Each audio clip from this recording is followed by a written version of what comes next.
ሰላምና ጤና በያላችሁበት ዓለም ዳርቻ ሁሉ ይሁንላችሁ። ዛሬ እጅግ አስደናቂ የሆነ ዌል ዶክመንትድ የሆነ ማለትም በበርካታ ምርምሮች ጥናቶችና አያይዞ ክሊኒካል ኤቪደንሶችን የያዘ አስደናቂ መረጃ ይዤላችሁ መጥቻለሁ። ይህ መረጃ ከኮሌስትሮል አንጻር መፍትሄዎችን ሊሰጥ የሚችል ተፈጥሯዊ መፍትሄ የያዘ ቪዲዮ ነው። በዛሬ ትምህርታችን ላይ ቤታችን ከሚገኝ በቀላሉ ማግኘት ከምንችለው ፍሬ የሚዘጋጅ ይህ ሻይ በደማችን ውስጥ የሚገኝ የኮሌስትሮል በይበልጥ ስሞል ዳንስ ተብሎ የሚጠሩ በደም ቧንቧ ውስጥ በጊዜ ሂደት እየተከማቹ በመሄድና ከመጋገር ጋር ተያይዞ የልብ ጤንነትን ከማቃወስ ጀምሮ እንደ አጠቃላይ ሜታቦሊክ ስርዓትን በማዛባት ስኳር በሽታ፣ ልብ በሽታ፣ ለከፍተኛ ደም ግፊትና ተያያዥ ሁኔታዎች የመጋለጥ ዕድላችንን የሚያሰፋውን ይህን አደገኛ የሆነ ተግባር መከላከል እንድንችል በደማችን ውስጥ የሚኖር የኮሌስትሮል መጠንን የማውረድ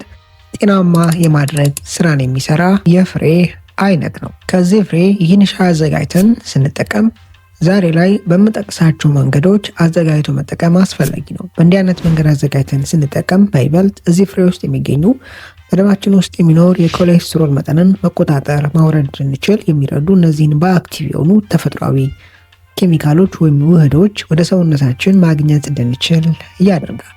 ከብዙ አክብሮትና ትህትና ጋር ትምህርቱን ላይክ ማድረጋችሁን አትዘኑ። የእናንተ ላይክ ትምህርት ብዙ ሰው ጋር እንዲደርስ፣ እንዲማሩበት፣ እንዲጠቀሙበት ያደርጋል። የዩቲዩብ አልጎሪዝሙን በመደገፍ ቪዲዮውን ለሌሎች በማጋራትም እንዲማሩበት እናድርግ። ለቻናል አዲስ የሆናችሁ ሰዎች ቻናሌን ሰብስክራይብ በማድረግ ከጎን ያለውን የደወል ምልክት አንዱ በመጫን የተለያዩ ጥናቶችና ምርምሮች ላይ መሰረት አድርጌ በማመጣላችሁ ትምህርቶች የራስዎንና የቤተሰቡን ጤና ይጠብቁ። ይህ የፍሬ አይነት የአብሽ ፍሬን ወይም ፍነግሩክ ብለን የምንጠራው የአብሽ ፍሬን ዛሬ ላይ በምጠቅሰው መንገድ በሻይ መልክ አዘጋጅተን ስንጠቀም በደማችን ውስጥ የሚኖር የኮሌስትሮል መጠን ላይ እንደ አጠቃላይ ቶታል ሊፒድ ፕሮፋይል ላይ ማለትም ኤልዲኤል፣ ኤችዲኤል፣ ትራይግሊሰራይድ ብለን የምንጠራቸው እንደ አጠቃላይ ፋቶች፣ ኮሌስትሮሎች መጠን ላይ እነዚህን መጠናቸውን የማውረድ የመቀነስ ለጤና አስጊ በሆነ መልኩ የመከማቸት ከፍ የማለት ዕድላቸውን የመቀነስ ተግባርን ያከናውናል። በይበልጥ ከኮሌስትሮል አንጻር ይህን ተግባር በተሻለ ደረጃ ያከናውናል። ከአብሽ ፍሬ የሚዘጋጅ ሻይ በደማችን ውስጥ የሚኖር የኮሌስትሮል መጠንን የማውረድ ተግባርን ወይም መቀነስ ተግባርን የሚያከናውነው በሚከተሉት 3 መንገዶች ነው። እዚህ ላይ የማውረድ የመቀነስ ተግባር ስንል ጤናማ ወደሆነ ሰውነታችን ላይ ጉዳት ሊያስከትል ወደማይችል መጠን ያመጣዋል ማለት ነው። ሰውነታችን ኤልዲኤል ኮሌስትሮልን ሙሉ በሙሉ ከደም ውስጥ አያስወግድም። ይህ አይነት ሁኔታ በቀጥታ ጤናችንን ሊያቃውስ ይችላል። ሰውነታችን ኤልዲኤል ኮሌስትሮልን በመጠቀም ለጤና ጠቃሚና አስፈላጊ የሆኑ ሆርሞኖች፣ ኬሚካሎችን ያመርታል። ነገር ግን የኤልዲኤል ኮሌስትሮል ከሚገባው በላይ ሰውነታችን ሊቆጣጠረው ከሚችለው በላይ በደም ቧንቧ ውስጥ መከማቸት ለአጠቃላይ ሜታቦሊክ ስርዓትን በማናጋት የአይነት ሁኔታ ኤልዲኤል ኮሌስትሮሎች ኦክሲዴሽን ተብሎ በሚጠራው ጤናማ ባልሆነ ጎጂ በሆነ ኬሚካላዊ ለውጥ አማካኝነት ስሞል ደንስ ወደሆኑ በጣም ጥቃቅን ወደሆኑ ሰውነታችን ማይገነዘባቸው ጉበታችን ወደማይገነዘባቸው የኮሌስትሮል አይነቶች በመቀየር ሰውነታችን እነዚህን ኮሌስትሮሎች ሊቆጣጠራቸው የማይችላቸውን አወቃቀር ውቅረት በመያዝ በቀላሉ በደም ቧንቧ ውስጥ በጊዜ ሂደት እንዲከማቹ ያደርጋል። ይህን ተግባር በ3 ሜካኒዝሞች ያከናውናል።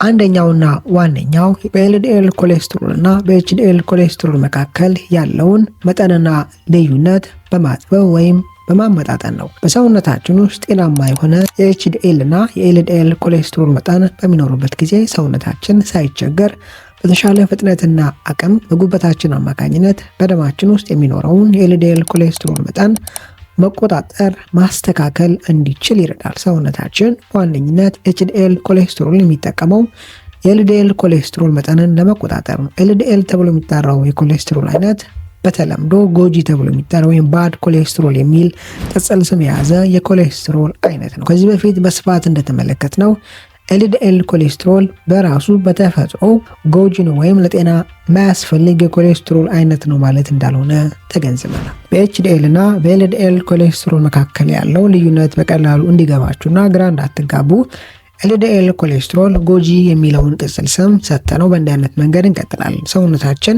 ጎጂ የሆነውን ኮሌስትሮል የሚቆጣጠረው ባላንስ የሚያደርገው በኤችዲኤል ኮሌስትሮል ወይም ጠቃሚ ተብሎ የሚጠራው የኮሌስትሮል አይነት ነው።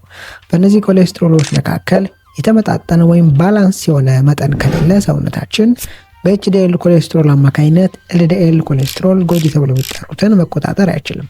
ሁለተኛው በይበልጥ ሰውነታችን ከምግብ የሚያገኛቸውን ኤልዲኤል ተብሎ የሚጠሩ ኮሌስትሮሎች በአንጀታችን አማካኝነት ተፈጭተው ሜታቦላይዝ ተደርገው በደም ውስጥ የሚኖራቸውን እንቅስቃሴ በደማችን ውስጥ እንደነበር ወይም እንዳለው የኤልዲኤል ኮሌስትሮል መጠን ወደ ደም ውስጥ እንዲገቡ ካልሆነም በደማችን ውስጥ አስቀድሞም ከፍ ያለ የኤልዲኤል ኮሌስትሮል መንቀሳቀስ ከነበረ ከሰውነታችን የሚወገዱበትን መንገድና ሁኔታ ለማመቻቸት ይረዳል። እነዚህን ከላይ ጠቀስኳቸውን ሁለቱን ተግባራት የሚያከናውነው የአብሽ ፍሬ ውስጥ በተፈጥሮ የሚገኘው ሳፖኒን ተብሎ የሚጠራው በአክቲቭ የሆነ የኬሚካል ወይም የኮምፓውንድ የውህድ አይነት ነው። ሶስተኛው የአብሽ ፍሬ ውስጥ የሚገኘው ሳፖኒን ተብሎ የሚጠራው ተፈጥሯዊ የሆነ ውህድ ወይም በአክቲቭ የሆነ የኬሚካል አይነት በደማችን ውስጥ የሚኖረውን የኮሌስትሮል መጠን በተሻለ ደረጃ መቆጣጠር እንድንችል የሚያደርገው SREBP ፕሮቲን ብለን የምንጠራው የዚህን ጅን እንቅስቃሴና ተግባራት በመቆጣጠር ነው። SREBP ተብሎ የሚጠራው የፕሮቲን አይነት ይህ ፕሮቲን ሰውነታችን ፋትና ኮሌስትሮሎችን የሚያመርትበትን መካኒዝም መንገዶች በኃላፊነት የሚቆጣጠር የአይነት ስርዓት እንዲከናወን ትልቁን ድርሻ የሚወስድ የፕሮቲን የጅን አይነት ነው። ይህ ፕሮቲን ከሚገባው በላይ ከተነቃቃ ኦቨርሪአክቲቭ ከሆነ የአይነት የዚህ ጅን መነቃቃት ሰውነታችን ከሚገባው በላይ በጉበት አማካኝነት ኮሌስትሮሎችን እንዲያመርት አያይዞም የፋቶች መመረት ከፍ እንዲል በማድረግ በደማችን ውስጥ ያለውን የኮሌስትሮል መጠን ይጨምራል። ከዛም በተጨማሪ ጉበታችን በዙሪያው የሚኖሩ የፋቶች መከማቸት ከፍ በማለት አያይዞ ለሰባ ጉበት የመጋለጥ እድልንም ሊያሰፋ ይችላል። የአብሽ ፍሬ ውስጥ የሚገኘው ሳፖኒን ተብሎ የሚጠራው ተፈጥሯዊ ባዮአክቲቭ የሆነ ኬሚካል SREBP ብለን የጠራነውን ፕሮቲን የጅን አይነት የዚህን እንቅስቃሴና ተግባር በኃላፊነት ወስዶ በመቆጣጠርና ከሚገባው በላይ እንዳይነቃቃ በመግታት በደማችን ውስጥ ከሚገባው በላይ አላስፈላጊ የኤልዲኤል ኮሌስትሮሎች መከማቸት፣ መዘዋወር፣ መንቀሳቀስ እንዳይኖር ያደርጋል።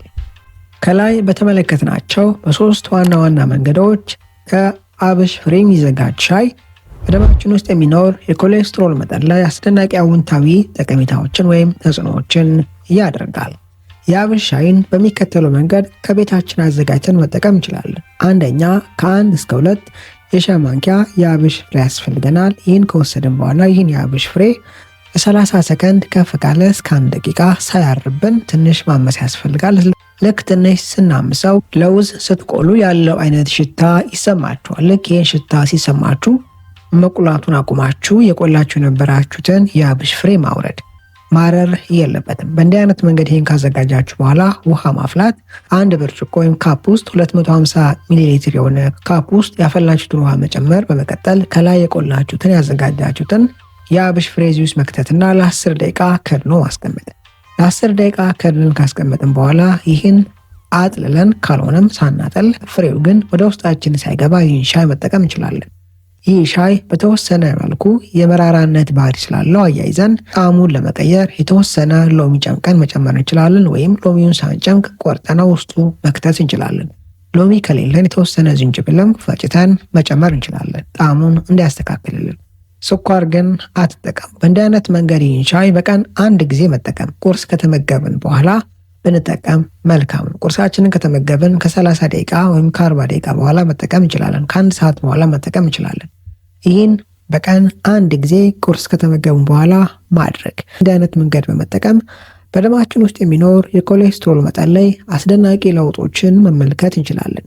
ይህን ሻይ አይነት መጠቀም የሌለባቸው አንደኛ እርጉዝ የሆነች ሴት፣ ሁለተኛ ከስኳር ህመም ጋር ተያይዞ መድኃኒት እየወሰዱ ያሉ ሰዎች። ምክንያቱም ይህ የአብሽ ፍሬ በእንዲህ አይነት መንገድ የሚዘጋጀው የአብሽ ፍሬ ሻይ በደማችን ውስጥ የሚኖር የስኳር መጠንንም የማውረድ የመቀነስ ባህሪ አለው። አስቀድሞም ከታይፕ 2 ስኳር በሽታ ጋር ተያይዞ መድኃኒት እየወሰዳችሁ ያላችሁ ሰዎች ኢንሱሊን ሊሆን ይችላል፣ ሌሎች መድኃኒቶችን እየተጠቀማችሁ ያላችሁ ሰዎች ይህ አይነት አጠቃቀም አያይዞ ከሚገባው በላይ የስኳር መጠናችሁ በደማችሁ ውስጥ እንዲቀንስ በማድረግ ጤናማ ያልሆኑ ሁኔታዎችን ሊፈጠር ይችላል። በዛሬ ትምህርታችን ላይ ጠቃሚ ሀሳቦችን፣ ትምህርቶችን እንዳገኛችሁበት ተስፋ አድርጋለሁ። በቀጣይ በአስተማሪ ቪዲዮ እስከምንገናኝ መልካም ጊዜ ይሁንላችሁ ባይ